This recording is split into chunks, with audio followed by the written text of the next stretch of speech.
기도하겠습니다.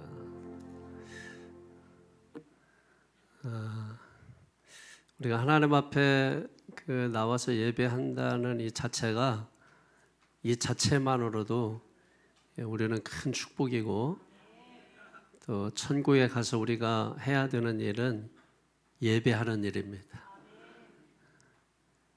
천국에 가서 할 일을 여기서 지금 맛보고 있는 것이거든. 예배 시간이 지옥이 아니라 천국이 되기를 바랍니다.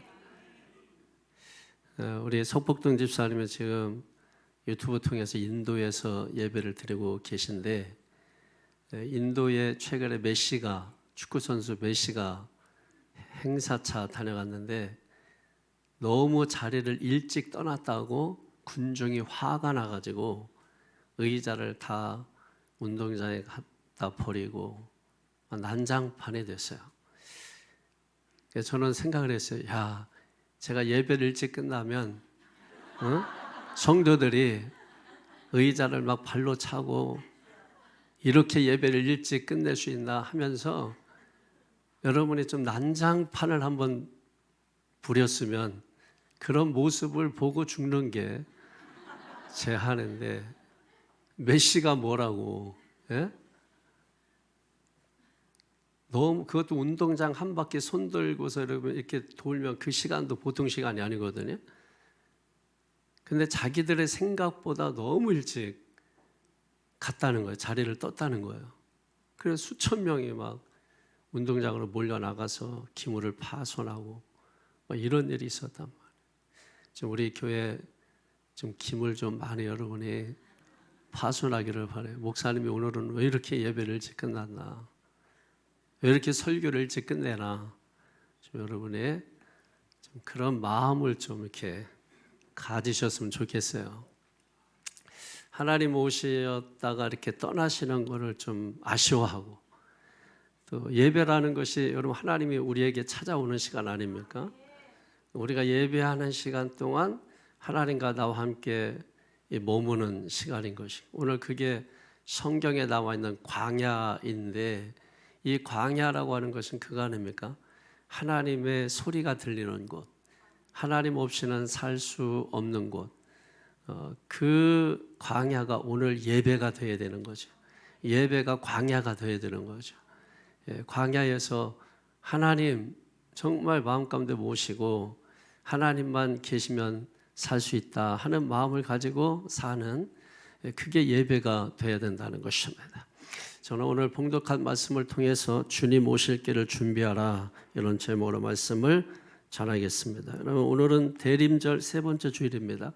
그 대림절이라고 하는 것은 대강절 또는 강림절이라고도 부르는 거죠. 영어로 애드벤트라고 하는데, 이것은 그 라틴어 아두벤투스에서 온 그런 말입니다. 그 뜻을 보면은 오심 또는 기다림 이런 뜻이에요. 잘 드러나죠? 대림절, 강림절, 대강절은 주님의 오심을 기다리는 절기구나. 그런데 단순히 주님의 오심을 기다리는 절기가 아니라 우리 자신을 준비하는 절기인 것입니다.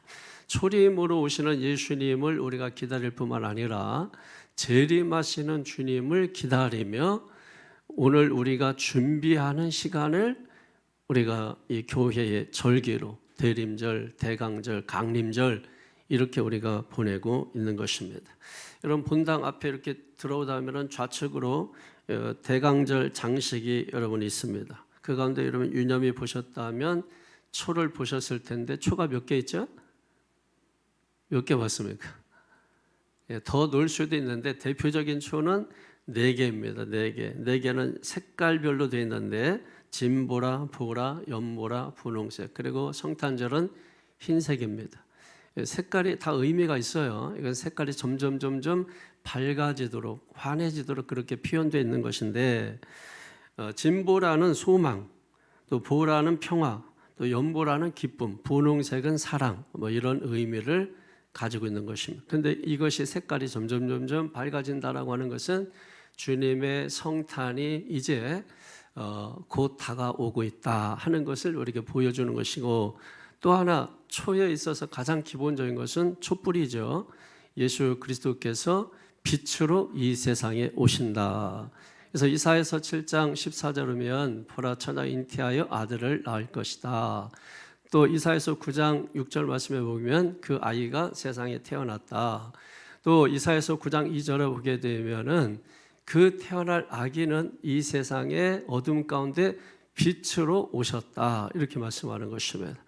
그리고 요한복음 1장 5절이나 요한복음 1장 9절이나 또 요한복음 8장 12절에는 다 빛에 대해서 말씀하고 에베소 5장 8절에도 마찬가지로 너희는 빛의 자녀들이다. 이와 같이 말씀하는 것입니다. 예수님께서 세상에 빛으로 오셨고 또 세상에서 살고 있는 사람들, 즉 어둠에 속해 있는 사람들에게 예수님이 빛으로 오셨다.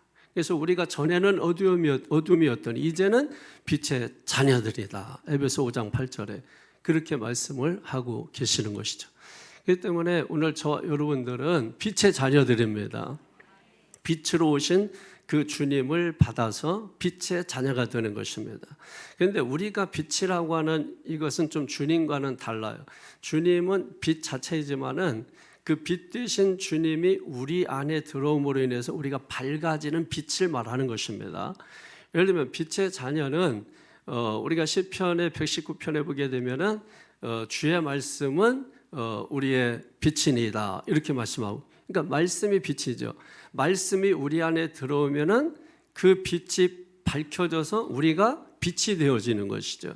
그 빛을 말하는 것입니다. 그게 바로 빛의 자녀들인 것이고 그 빛은 세상을 이롭게 하는 그런 빛이 되어지는 것입니다. 그래서 너희는 세상의 빛이다. 요한복음 5장에 마태복음 5장에 너희는 세상의 빛이다. 할렐루야. 여러분 바로 그 빛인 것입니다.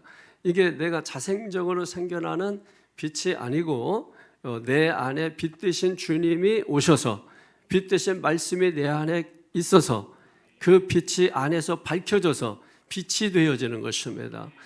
그래서 우리가 세상에 빛이 돼서 세상을 환하게 밝히는 하나님의 복음의 빛이 밝혀져서 세상을 환하게 밝히는 그런 일을 우리 교회에 또 저와 여러분에게 사명으로 주신 줄로 믿습니다.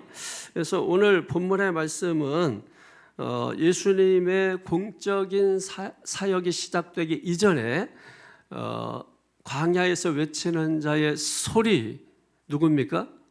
세례 요한입니다. 우리가 사도 요한과 세례 요한이 있잖아요. 그래서 여기에서는 사도 요한이 아니고 세례 요한을 말하는 것입니다.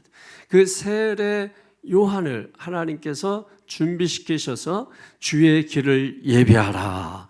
주의 오실 길을 예비하라. 주님의 오실 길을 예비하라. 그래서 세례 요한을 준비시키고 세례 요한이 첫 번째 외친 일성이 뭐냐면 회개하라. 천국이 가까이 왔느니라. 또 예수님께서도 공생에 처음 시작하시면서 마태복음 1장 15절을 보게 되면 회개하라. 하나님의 나라가 가까이 왔느니라. 공통적인 것은 무엇입니까? 회개하라는 것이죠. 회개하라.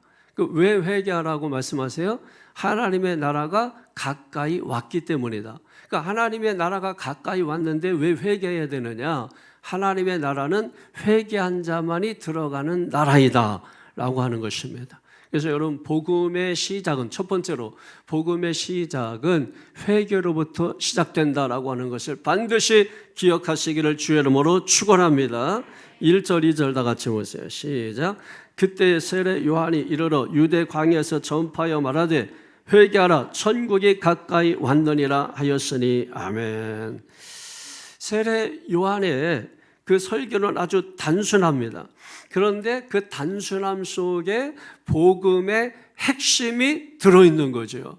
그 복음의 핵심이 무엇입니까? 회개하라. 바로 이것입니다.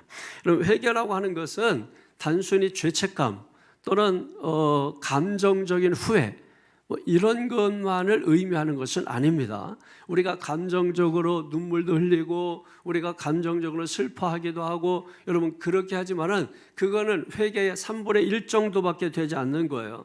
여기 메타노이아, 헬라어로 메타노이아라고 하는데 이것은 방향 전환을 의미하는 것입니다. 방향을 바꾸는 거예요. 여러분 가던 길에서 다른 방향으로 방향을 완전히 전환하는 것을 우리가 메타노이아, 회개라고 말하는 것입니다. 그러니까 오늘 우리가 살다가 세상을 향해서 가다가 유행 따라 세상 따라 가다가 회개는 무엇입니까? 하나님께로 유턴하는 거예요. 하나님께로 방향을 전환하는 거예요. 하나님께로 내 삶의 목표를 바꾸는 거예요. 세상적인 목표를 가졌다가 그 목표를 내려놓고 하나님의 뜻을 이루는 목표로 여러분 우리의 삶의 이 방향을 새롭게 설정하는 것, 그걸 우리가 회개다 이렇게 말을 하게 되는 것입니다. 그래서 지금도 주님은 우리에게 방향을 묻고 계시는 거예요. 내가 지금 어디를 향해서 가고 있느냐? 하나님의 뜻을 이루는 방향을 향해서 가고 있느냐? 항상 우리의 마음은 항상 주님을 향해 있어야 되고 주님을 향해 가고 있어야 되고 주님께 그 마음이 가 있어야 되는 거죠. 우리가 몸은 여기 와 있지만 마음은 콩밭에 가 있다 이런 말을 표현하잖아요. 그것은 반쪽짜리인 것입니다. 우리의 신앙이 그런 신앙이 되면 안 되는 거죠. 우리의 몸이 여기에 와 있는 만큼 우리의 마음도 하나님 앞에 온전히 우리가 집중해서 드려야 되는 것입니다. 여러분 하나님은 우리의 중심을 보시기 때문이에요. 그 중심이 있기 위하여 이 껍데기가 중요한데 껍데기는 형식입니다. 그 형식보다 중요한 건 내용인데 내용을 담는 그릇이 형식이고 껍데기이기 때문에 형식은 필요 없다 이런 뜻이 아니고 우선순위를 말하는 것입니다. 우리의 우선이 우리의 마음이 하나님께 가 있어야 된다는 거예요. 마음 없는 헌신, 마음 없는 충성, 마음 없는 예배는 껍데기라는 것입니다. 형식밖에 남지 않은 것은 바리새인들의 신앙이고 사두개인들의 신앙인 것입니다.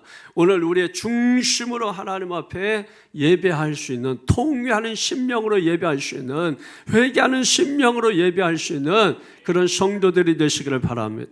회개할 때 하나님의 나라가 가까이 왔다는 것입니다. 여러분 가까이 왔다라고 하는 것은 하나님의 지배가 이미 우리의 삶에 이르렀다 이런 말이에요. 그 하나님께서 우리를 지배하시게 하도록 하기 위해서 우리가 해야 되는 일이 바로 회개인 것입니다. 그 회개함으로 말미암아 하나님이 우리 안에 임해서 하나님의 지배가 이루어지게 하는 것이죠. 그걸 위해서 반드시 우리가 첫 번째로 해야 되는 것이 바로 회개하라 이 말인 것입니다. 그래서 오늘 회개하라, 천국이 가까이 왔느니라. 그러면서 우리에게 부탁하는 말씀이 뭐냐면 3절을 보세요. 시작. 그는 선지자 이사야를 통하여 말씀하신 자라 일렀으되 광야에 외치는 자의 소리가 있어 이르되 너희는 주의 길을 준비하라, 그가 오실 길을 곧게 하라 하였느니라. 아멘. 우리가 해야 될 일이 뭐예요? 주님의 길을 준비해야 된다라고 하는 것입니다. 여러분 세례 요한은 자신의 길을 준비하지 않았어요. 자신을 드러내지 않았어요. 오직 메시아, 오직 예수 그리스도만을 준비한 것입니다. 그래서 그의 오실 길을 예비한 사람이 바로 세례 요한이에요. 우리가 신앙생활 하다 보면 어느 순간에 내가 중심이 될 때가 있어요. 자꾸 나를 드러내려고 하고 나를 나타내려고 하고 그래서 내가 처음에는 겸손하게 정말 주님밖에 없습니다 하고 그렇게 가다가 어느 순간에 내가 하는 일을 통해서 나를 드러내게 되고 내가 하는 말을 통해서 나를 드러내게 되고 그래서 어느 순간 나도 모르게 내가 중심이 돼서 신앙생활의 모든 것이 나 중심으로 움직이는 것입니다. 여러분 이것은 오늘 우리가 신앙생활을 잘못하고 있다라고 하는 것을 기억하셔야 돼요. 오늘 우리의 중심에서 하나님 중심으로 바꾸는 것, 그게 신앙입니다. 신앙의 핵심이에요. 나 중심에서 하나님 중심으로 바뀌어야 되는 것인데 여전히 주일날 돼도 내가 중심이 돼서 생각하는 겁니다. 내가 중심이 돼서 갈까 말까, 오늘 뭐 해야 되나 말아야 되나, 어떻게 해야 되나, 모든 게 나 중심으로 생각하는 것이다. 여러분 우리가 주일날 나오는 것은 주님이 중심이 된 사람은 고민이 없습니다. 그냥 주일이기 때문에 교회 가는 것입니다.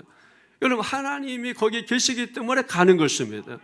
내가 기분이 상해서 내가 기분이 어때서 여러분 그렇게 행동하는 게 아니라 감정적으로 행하는 게 아니라 우리는 이성을 따라서 지식을 따라서 움직이는 사람인 것입니다. 그래서 말씀을 따라서 움직이는 것이에요. 그래서 말씀이 거기 있기 때문에 내가 네게로 가오리까 했던 것처럼 우리가 교회에 오는 것은 말씀이 여기 있기 때문입니다. 하나님이 여기에 계시기 때문에 그런 것입니다. 그래서 우리의 신앙이 나 중심에서 하나님 중심으로 온전히 바뀌어야 된다. 다시 말해서 예수님만 드러나야 된다. 하나님만 드러내야 된다. 이게 교회와 우리의 사명이다라고 하는 것입니다. 그래서 주님이 오실 길을 곧게 해야 되는 것이죠. 주님이 오시는 길을 곧게 하라. 이게 무슨 의미냐면 주님이 오시는 길을 막고 있는 것을 제거하라, 이런 뜻입니다. 그러니까 주님이 어디로 오시나요? 여러분, 주님이 지금 어디로 오시고 계십니까? 우리 마음으로 지금 오시고 계시는 거 아닙니까?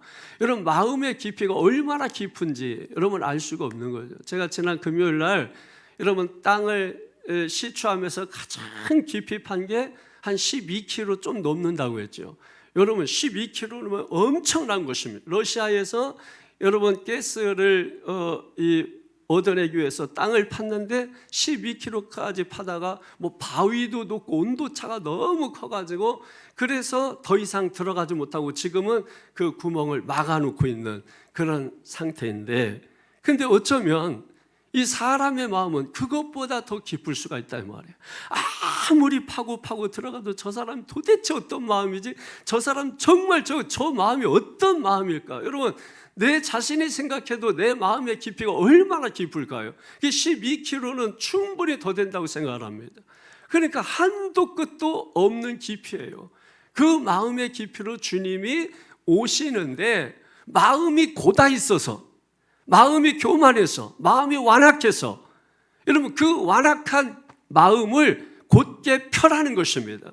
주님이 오실 수 있도록, 주님이 내 마음에 오실 수 있도록. 그래서 요한복음 1장 12절에 영접해야만이 우리가 하나님의 자녀가 될 수가 있다라고 하는 거예요. 이거를 여러분이 판단하는 게 아닙니다. 그래서 요한복음 1장 13절에 이것은 사람의 뜻으로 육정으로 된 것이 아니고 오직 하나님 뜻으로 결정한 거다, 이렇게 말씀하는 것입니다. 그런데 자꾸 우리는 거기에다 내 생각을 붙이고 우리 생각을 붙이고, 그러니까 마음이 자꾸 점점 더 어떻게 되는 거예요? 고다지는 거예요. 굳어져 버리는 것이에요. 그 굳어진 마음을, 고다진 마음을 뭐예요? 펴라는 것입니다. 그래서 우리의 마음에 주님이 오시는 것을 막고 있는 교만한 마음, 미워하는 마음, 용서하지 못하는 마음, 습관적으로 범하는 죄, 이와 모든 것들을 다 제거하라. 그래서 주님이 오실 길을 예비하라, 준비하라. 오늘 여러분 대강절은 바로 그런 것입니다. 여러분, 예수님이 작년에도 성탄절이었고 재작년에도 내년에도 성탄절 또 있을 건데, 여러분 인생 그렇게 생각하지 마세요. 여러분, 오늘 우리가 처음이자 마지막일 수도 있는 것입니다. 내년이 여러분의 시간인가요? 내일도 여러분의 시간이 아닙니다. 성탄절은 오늘 처음이고 내가 마지막일 수가 있는 시간이에요. 예수님을 여러분 모셔드리는 그 시간이야말로 가장 복되고 가장 아름답고 인생에 있어서 가장 뜻깊은 것이 있다면 여러분 예수님을 모셔드리는 것입니다. 예수님을 믿는 것입니다. 그것이 가장 평생에 잘한 일이고 복된 일이고 귀한 일이라고 하는 것을 우리가 나중에, 지금은 모르지만 나중에 신앙이 들어와서 내가 깊어지면 그때서 눈물을 흘리며 회개하며 깨닫고 고백하게 되는 게, 내가 평생에 잘한 일이 있다면 예수 믿은 일이다. 내가 평생에 잘한 일이 있다면 내가 예수님을 마음에 모셔드린 일이다. 여러분, 오늘 이 시간에 세례 요한이 오시는 성탄을 앞에 두고 대강절 기간에 우리에게 외치고 있는 것입니다. 그것도 외치고 있는 것입니다. 그것도 광야에서 외치고 있는 것입니다.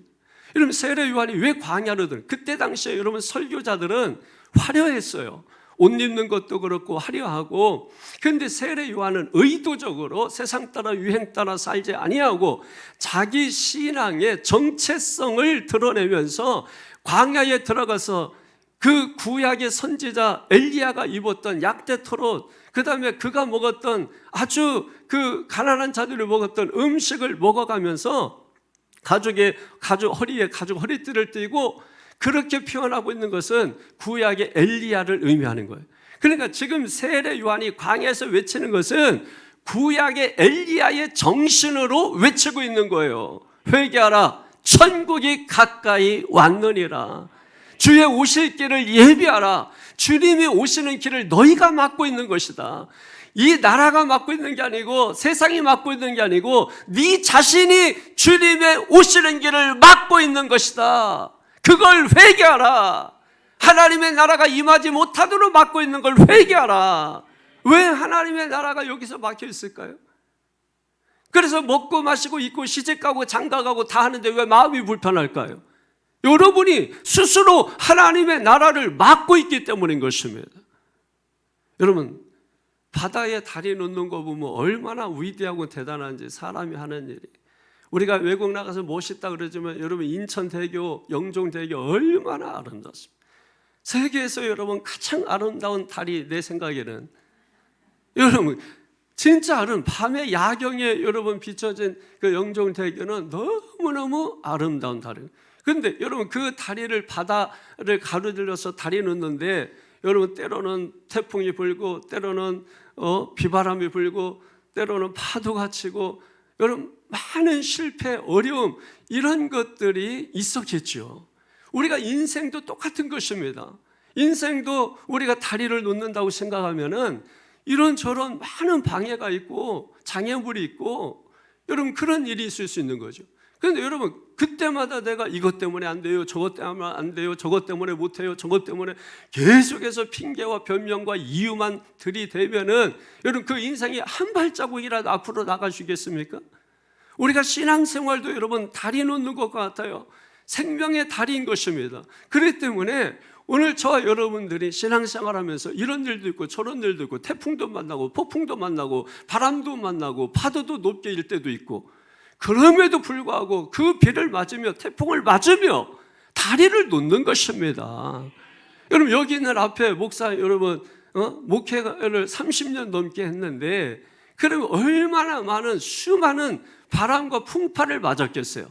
수도 없이 태풍을 맞고 바람을 맞고 여러분 풍랑이 일고 수도 없이 그런 일. 그러면 그때마다 제가 포기했으면은 제가 계산해 보니까 4593번을 포기했겠더라고.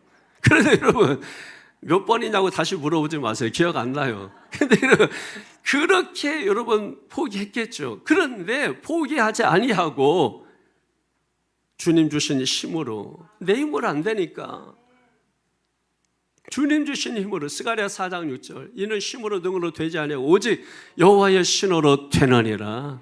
할렐루야. 여러분 주님이 주신 힘으로 우리가 이기며 승리하며 나가는 줄로 믿습니다. 그러므로 오늘 저 여러분의 감정을 따라 신앙생활 하지 말고 다가오는 새해에는 이번 성탄절에 주님 꼭 만나셔서 다가오는 새해에는 말씀을 따라 말씀이신 예수 그리스도를 따라 빛으로 이 땅에 오신 예수 그리스도를 따라 여러분이 살게 되기를 주의 이름으로 간절히 축원합니다. 그래서 세례 요한이 광야에서 약대토록 가죽 허리띠를 띠고 여러분 세례 요한이 엘리야 선자처럼 강력하게 외치는 것입니다. 회개하라 천국이 가까이 왔느니라. 그러자 여러분 백성들의 반응이 어떻습니까? 4절에서 6절 한번 보세요. 4절에서 6절 시작. 이 요한은 낙타털 옷을 입고 허리에 가죽띠를 띠고 음식은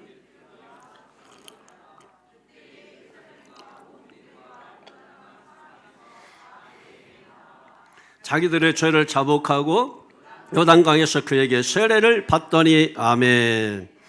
여러분 세례 요한의 메시지를 들은 사람들 이 반응이 중요한 거예요. 항상 반응이 중요해. 왜 나이 드신 분들하고 여행 가기를 싫어하느냐? 어디를 가면은 아이고 옛날에 와봤던데 이거 뭐 다 본 건데 다 알고 있는 건데 왜 젊은 여성분들 이게 뭐 그 다른 건 아니겠지. 여성분들하고 여행하기를 왜 좋아하느냐? 이분들은 그 모든 게 처음이야. 너무 좋은 거지. 너무 좋다. 바람 너무 좋다. 응? 너무 아름답다. 그러니까 또 데려가고 싶은 거야. 뭘 사주면은 기적 가면서 이거 옛날에 다 먹었던 건데 뭐 해가면서 이거는 왜 이렇게 자꾸 분석을 해. 반찬을 분석을 하고 자꾸. 그냥 맛있게 먹으면 되는 거예요. 먹으면 맛있게, 야 맛있다, 정말 맛있다, 그러면 맛있다. 해외 여행 가면은 그 새로운 음식이지 그 나라 음식 당연한 거 아니에요, 여러분? 아니, 가난한 나라 가가지고 당연히 가난한 나라 음식이 나오겠지. 지금 우리처럼 잘 먹고 잘 사는 음식이 나오겠냐고. 그러면 여러분, 그럼에도 불구하고 우리도 옛날에 그랬지 해가면서 뭐 이렇게 보면은 눈물이 나, 오히려. 그렇잖아요. 우리나라는 이게 너무 이게 환경이나 모든 상황이나 이게 너무 문명이나 이게 좋기 때문에 세계 어느 나라 가도 이 마음에 드는 게 없어요, 사실은. 제가 뭐 여러 나라 이렇게 가보지만은 우리나라가 너무 뭐 시설이나 이런 게 너무 편리하거든. 유럽 하지만은 화장실 갈 때마다 돈을 내야 돼. 그 목사님들이 유럽 여행 가다가 그 화장실 돈을 내야 되니까 여러분 5명씩 한 명 거 돈 내고 순간 문 열렸을 때 5명이 들어가. 얼마나 치졸하고 옹졸하고. 유럽 가면 그렇게 된다니까. 그래서 서로 그 마주 봐야 돼. 서로 해서 5명이 빨리 나와야 돼. 그래야 뒤에 또 들어가. 그걸 한 명씩 여러분 줄 서서, 이러면 40-50명 있는데 한 명씩 줄 서서 그러다가 하루 다 가. 여행 못 하고 화장실만 가고. 유럽 가면 여기에서 이렇게 품위 있게 있다가 품위고 뭐고 다 무너져요, 여러분. 그러니까 내려놔야 돼. 내려놓고 그냥 여기는 그런가 보다. 여기는 그런가 보다. 너무 좋다. 예, 여러분 다 그렇게 하나님께서 우리를 만들어 놓고 말씀하신 게 뭡니까? 심히 보시기에 좋았더라. 토브 좋았더라. 심히 좋았더라. 좋아서 좋았겠냐고. 자식이 지금은 왼수 됐잖아요. 근데 처음에 낳았을 때 여러분 어떻게 했어요? 심히 좋았더라. 토브. 지금은 튜브 만들어서 그냥. 근데 뭐야? 부모 마음은 그럼에도 불구하고 뭐예요? 그 왼수래도 뭐예요? 심히 좋은 거야. 말이 그렇다는 거지. 너무 좋은 거예요. 그러면 다 좋아서 좋게 했냐고. 그냥 좋은 거야.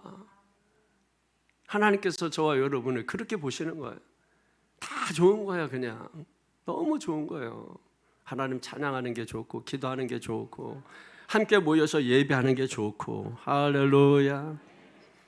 반응이 항상 중요해. 그래서 말씀을 여러분 전할 때도 뭐 말씀을 잘 전해봤자 뭐 얼마나 잘 전하겠냐고. 그런데 듣는 사람들이, 그 말씀을 듣는 사람들이 아멘 하고 감동하고 또 눈물도 흘리고 기뻐도 하고 박수도 치고, 이런 그 반응이 중요한 거 아니에요? 반응이. 그러니까 여러분, 그러면 예배가 살면 분위기가 살고, 그 처음 오시는 분들이 뭐에 반하는 거야? 분위기에 반해버리는 거거든. 교회는 다른 거 아닙니다. 분위기입니다. 성장하는 교회들 특징이 뭐냐면 분위기가 좋아요. 여러분 뭐 사람이 많고 적고 그런 걸 떠나서 분위기라는 것은 영적 분위기입니다. 그 영적 분위기가 좋은 데가 있어요. 사람이 많아도 영적 분위기가 아주 좋지 않은 데가 있어요. 근데 분위기예요, 분위기. 근데 그 분위기를 결정하는 것은 어디에 있다? 반응에 있다. 할렐루야. 그래서 여러분, 세례 요한이 강한 메시지를 전했는데 거기에 대한 사람들의 반응이 무엇입니까? 예루살렘, 온 유대, 요단강 사방에서 나와서 그들의 죄를 자복하고 세례를 받은 것입니다. 세례 요한이 외친 복음은 간단합니다. 단순합니다. 회개하십시오. 그래야 하나님의 나라가 당신 마음의 삶에 임합니다. 여러분, 이게 세례 요한의 단순 명료한 메시지. 그런데 그런 메시지 듣고도 사람들이 뭡니까? 회개하고 와가지고 죄를 자복하고 세례를 받았다, 이것입니다. 여러분, 회개가 일어나는 곳에 사람들의 마음이 겸손해지죠. 그리고 그 가운데 영적 각성이 일어나는 것입니다. 여러분, 사도행전 2장 37절 이해도 보게 되면은 베드로가 요에서 예언한 것처럼 하나님의 말씀을 강력하게 전해, 거기에 성령이 임하는 것입니다. 그리고 베드로가 전한 메시지의 핵심이 뭐냐면 회개하라 이겁니다. 그랬더니 사람들이 그 메시지를 듣고 다 통곡하면서 회개해서 그날에만 구원받은 자가 4천, 5천이 넘은 것입니다. 회개하는 곳에는 영적 각성이 일어나고 겸손한 마음이 존재하게 되는 것입니다. 그래서 여러분, 우리가 가정에서도 마찬가지예요. 회개는 아니더라도 뉘우치고 자녀들이 아이고 앞으로 잘할게요. 그러면 여러분 가정이 겸손해지거든요. 그리고 거기에 각성이라는 게 일어나요. 그러면 교회는 뉘우침이 아니고 회개니까 회개가 일어나면 교회도 똑같은 것입니다. 여러분, 분위기가 살아나는 거예요. 영적 대각성이 일어나게 되는 것입니다. 그래서 오늘 본문 4절에 보게 되면은 세례 요한의 옷차림 음식 매우 소박하죠. 이게 무슨 뭐 고행을 자랑하고 여러분 그런 것이 아닙니다. 세상과 타협하지 않겠다는 이 세례 요한의 신앙의 고백인 것입니다. 그러므로 지금 그런 고백을 하고 있는 이 세례 요한이 엘리야 정신으로 지금 사람들에게 회개하라 외치는 거예요. 그러면서 동시에 특별히 엘리야의 모습을 갖춘 이유가 있습니다. 그것은 바로 그 다음 절에 보게 되면 7절에서 10절을 보십시오. 종교 지도자들을 강력하게 책망하기 위한 것입니다. 7절에서 19절까지 시작.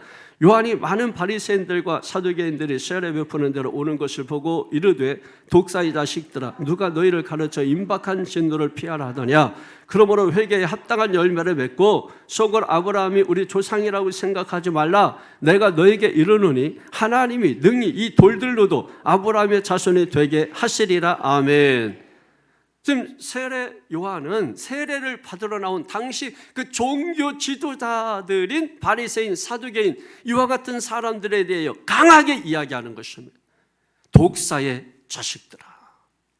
여러분, 독사는 뱀이죠. 뱀은 사탄을 상징하는 것입니다.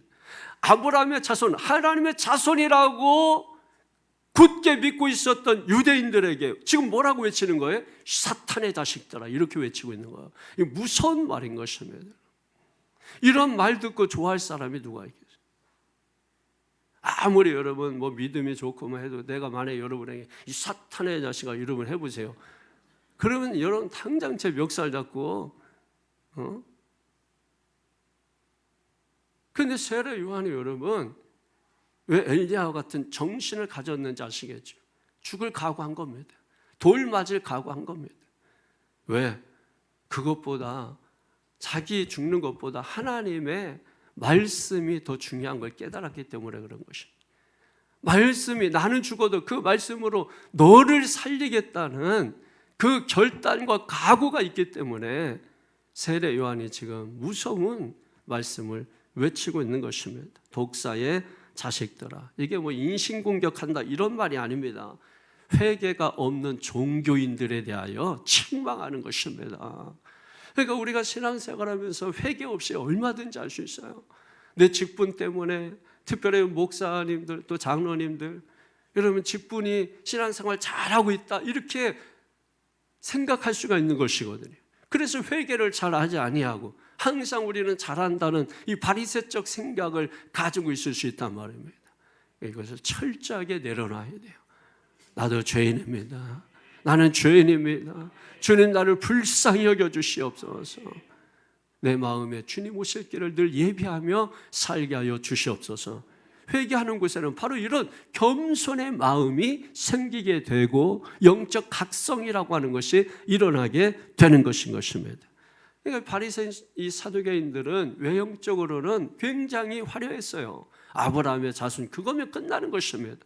그리고 세례 뭐 이런 것들이 자기들의 어떤 구원을 보장하고 자기들의 어떤 종교적인 기득권을 세운다 이렇게 생각하고 있었던 것입니다.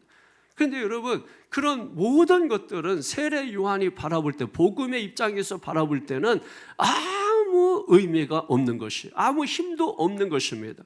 그러므로 진짜로 너희가 천국에 들어가는 것은 아브라함의 자손이기 때문도 아니고 세례를 받았기 때문도 아니고 지금 우리를 구원하기 위해서 오시는 그 메시아 예수 그리스도를 마음에 영접해야 너희가 구원받는다. 그것을 위해서 반드시 너희가 회개해야 된다. 이것을 지금 외치고 있는 것입니다. 그러면서 회개가 뭐냐? 말이 아니라 단순한 감정이 아니라 회개에는 뭘 맺어야 돼요? 합당한 열매가 있어야 된다.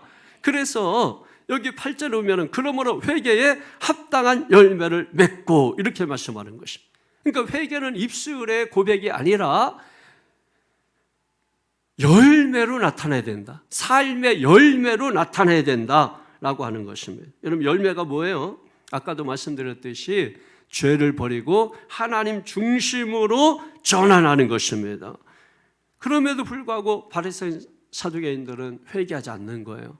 왜? 우리는 여전히 아브라함의 자손, 지금까지 이거 붙들고 살았다, 율법 붙들고 살았다, 할례 받은 거 이거 붙들고 살았다 하면서 회개할 생각을 하지 않는 것입니다.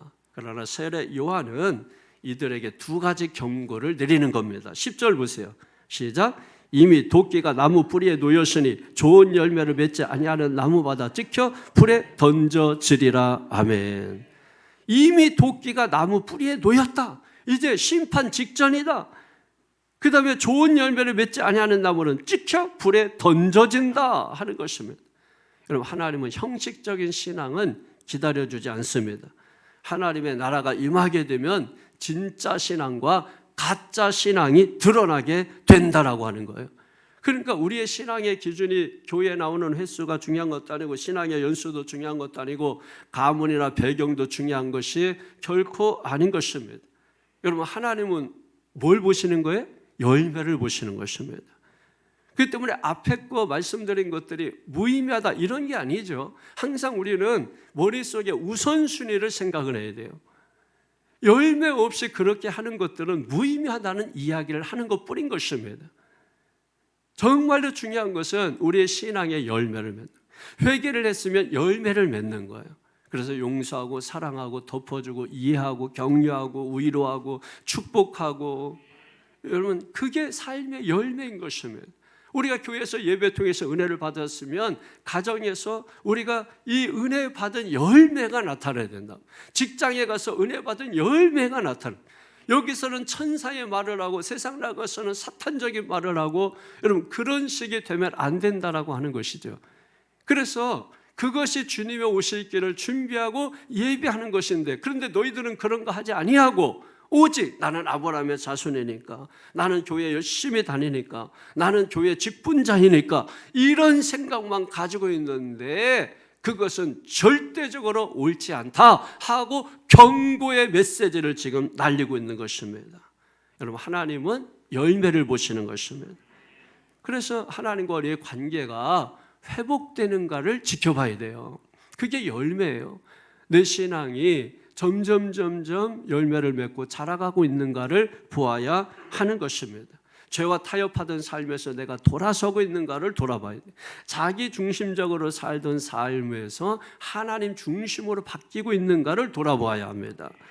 여러분 우리는 하나님의 말씀을 잘 들을 수 있어요. 그러나 그럼에도 불구하고 여전히 내가 중심이고 여전히 내가 결정하고 여전히 내가 판단하고 여전히 내 생각이 앞서고 여전히 내가 선제적으로 행동하고 이런 것이 얼마든지 있을 수 있거든요. 그런데 여러분 정말로 중요한 것은 내가 정말 신앙의 사람이다 믿음의 사람이다 그러면 우리가 어떤 일을 시작하기 전에 먼저 하나님 앞에 엎드리는 것입니다. 기도하는 것입니다. 기도가 습관이 되는 것입니다. 데살로니가전서 5장 16절에 있는 것처럼 17절에 있는 것처럼 쉬지 말고 기도하라. 이것은 하늘에 계신 아버지의 뜻이라고 말씀하는 것입니다. 우리가 그렇게 생각하고 살고 있느냐는 것입니다. 습관적으로 우리는 자꾸 그런 습관들을 들으면서 살아가야 돼요. 그러면 하나님께서 도와주시고 하나님이 역사해 주시고 어디를 가든지 이기게 하시고 형통케 하시는 축복을 베풀어 주시는 것입니다. 여러분 어떤 분이 말하기를 이게 과학도 종교고 또 뭐 공산주의, 사회주의, 민주주의 이것도 종교다. 그래서 왜 공산주의하고 사회주의 하면 왜 종교를 밀어내려고 하냐? 종교가 두 개 있으면 안 되니까. 그래서 다른 종교를 밀어내려고 한다는 거예요. 그래서 종교의 특징을 이해하면서 과학도 종교고 우리가 믿는 하나님도 종교인데 차이가 있대. 어떤 차이가 있는가 하면은 과학은 뭔가 새로운 게 오면은 금방 싹 바꿔버린대. 그런데 우리가 믿는 기존 종교는 바꾸질 않는데, 뭐 바꿔야 좋다 뭐 이런 건 아닌데, 그들이 생각하는 이 종교의 개념이 그런 것이다. 그래서 뭐 뉴턴의 만율력이 아인슈타인의 상대성 이론에 의해서 밀리고, 또 상대성 이론은 이제 또 뭐 현재 양자 물리학이래 뭐 이런 것들에 의해서 밀리고, 그래서 그때마다 태세 전환을 잘한다는 거예요. 그게 과학이라는 거예요. 과학은 그래서 진리라고 얘기하지 않는다는 거죠. 항상 그게 바뀌기 때문에. 근데 저는 여기에서 굉장히 논리적인데, 여기에서 제가 그래서 우리가 믿는 종교가 진리구나 하는 것을 깨달았어요. 과학은 진짜 종교가 될 수 없구나. 왜? 계속 바뀌니까. 진리는 영원한 것이면, 진리는 영원한 것이면, 그러면서 그들도 자기들의 이론과 논리를 가지고 종교를 피력하면서 말하면서 진짜 종교를 자기도 모르게 드러내고 있는 거예요. 여러분, 진리는 영원한 것입니다. 진리가 뭐 이러면 계속해서 세월 따라 세대 따라 바뀌면 그게 어떻게 진리가 되겠어요? 2000년 전이나 4000년 전이나 수천 년 전이나 변함이 없는 것이죠. 하나님의 말씀은 변함이 없는 것입니다.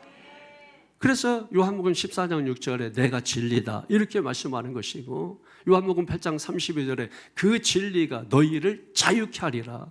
그 진리가 있는 사람은 요한복음 3장 8절에 바람이 이무이를 부는 것처럼 자유함이 너희 속에 있느니라. 할렐루야. 얼마나 여러분 예수 믿음이 무슨 뭐 구속받고 어떤 사람들처럼, 그게 왜 그러냐, 예수 입문을 하지 않아서 그러는 거예요.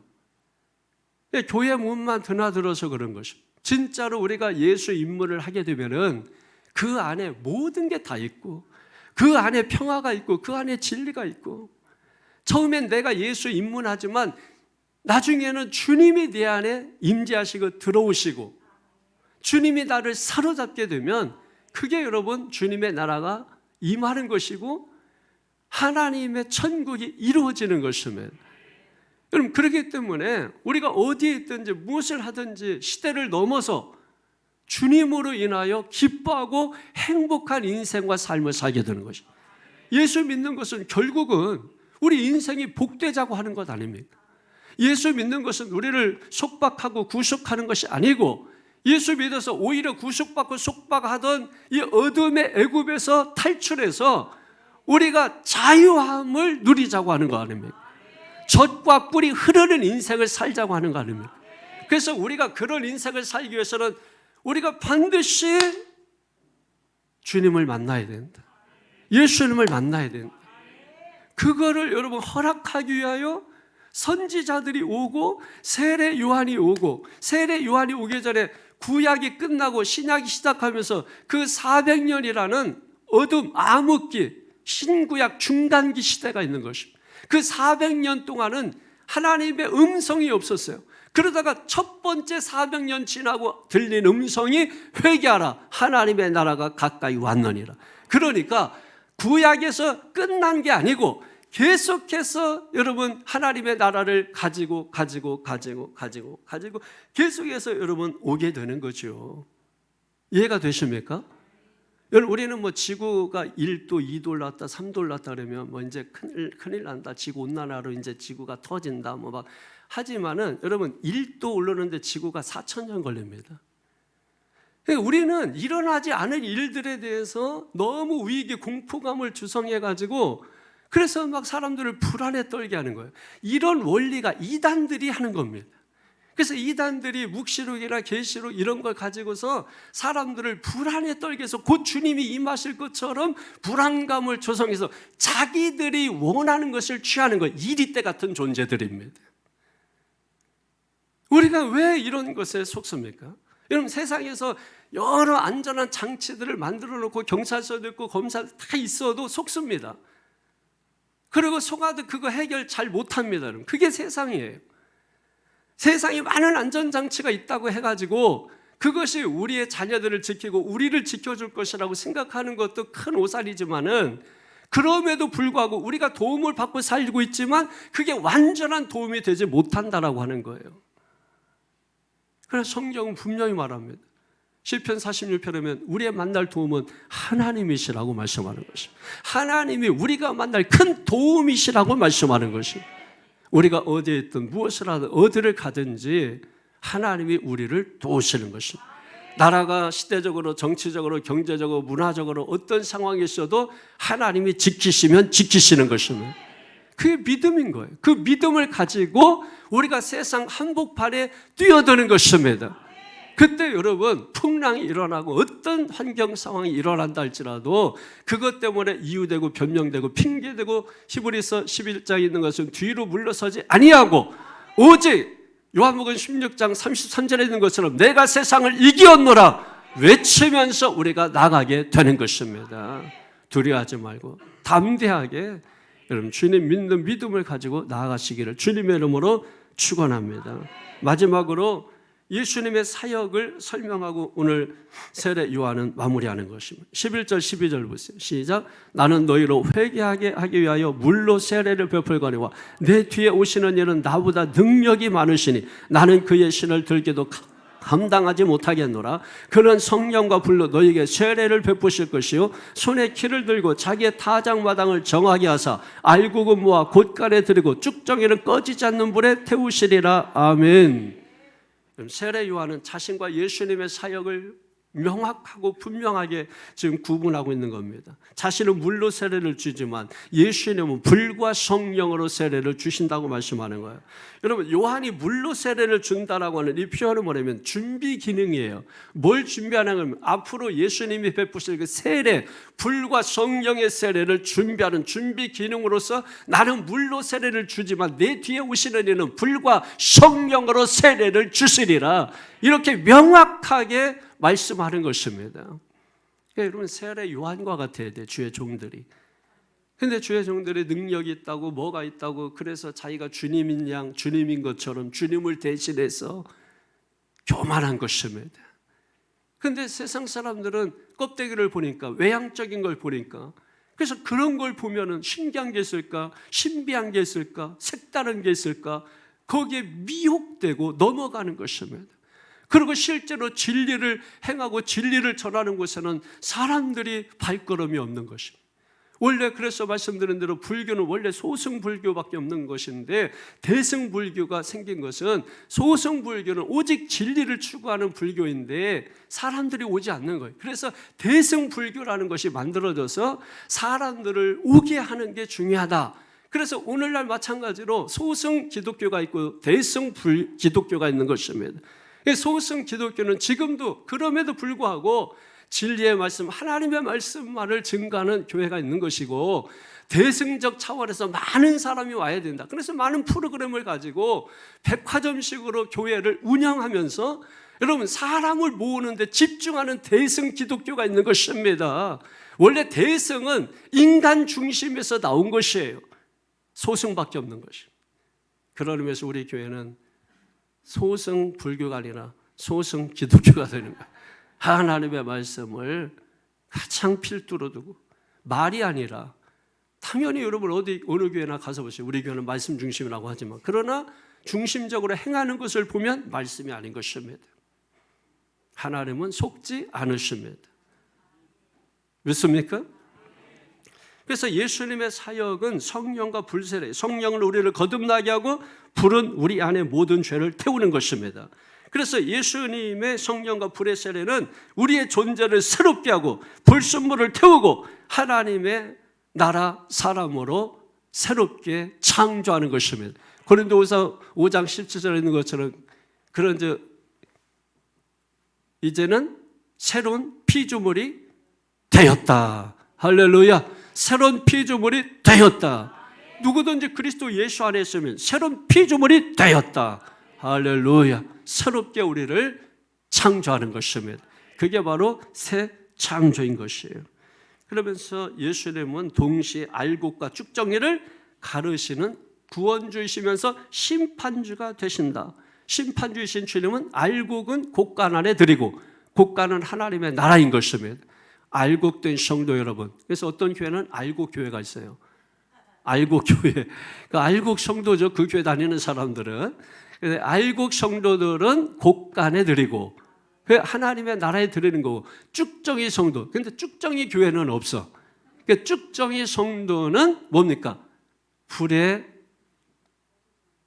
꺼지지 않는 불에 타는 거죠, 여러분.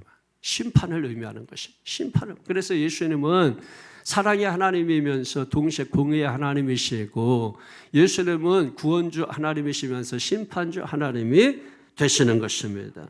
그런데 여러분, 이 말씀은 우리에게 두려움을 주기 위해서 하는 것이 아니고 오히려 뭡니까? 회개의 기회를 주시는 것입니다. 아직 은혜의 문이 열려 있다. 아직 구원의 문이 열려 있다. 아직 회개의 문이 열려 있다. 노아 시대에 비가 올 겁니다. 이제 대홍수가 와서 세상을 뒤집어 엎어버릴 겁니다. 그래서 사람들이 하늘을 보니까 비가 올 기미가 전혀 보이지 않고, 그런데도 노아는 외칩니다. 그런데 사람은 귀뚱으로도 듣지 않고, 그러다 어느 날 비가 조금씩 내리기 시작합니다. 이 정도 비 가지고. 그런데 비가 그치지 않습니다. 점점 마음이 불안해지기 시작하는 것입니다. 그래도 사람들은 자기들의 방법을 동원하는 것입니다. 그래서 피할 수 있다고 생각하는 거죠. 그런데 비가 굵기가 더 굵어지고, 이제 사람들의 방법과 수단 이런 것들이 아무 의미가 없어지는 거예요. 그때 노아의 방주로 달려가기 시작하는 것입니다. 이미 때는 늦어버렸어요. 노아의 방주는 갇혀버리고 노아의 8 식구만이 구원을 받게 된 것이죠.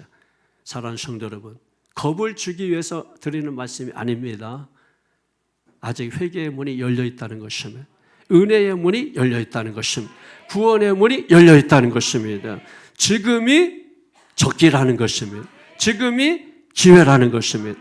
뒤로 미루는 것은 신앙이 결코 아닌 것입니다. 오늘 결단하고 오늘 새롭게 우리의 마음을 활짝 열어서 회개할 때 천국이 우리 안에 임해서 말이 통하게 되고 교제가 이루어지게 되고 형통, 육통, 물통, 인통, 통통하게.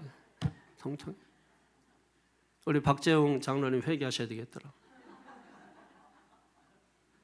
여러분, 100가지 감사 중에 보니까 통통한 아내를 주신 감사 이렇게 돼요. 회개하세요. 통통이 아니고 퉁퉁이에요. 이 차이가 엄청난 거예요. 통통이, 남편의 눈으로 볼 때는 통통이지만 제 눈으로 봤을 때는 퉁퉁이에요. 고개 못마땅하면 통퉁.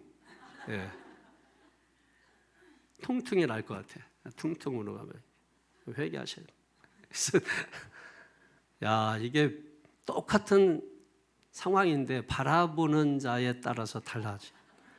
해석에 따라서 달라지는 거예요. 따라하면 인생은 해석이다. 통통하게 하니까 사랑스러운 거예요.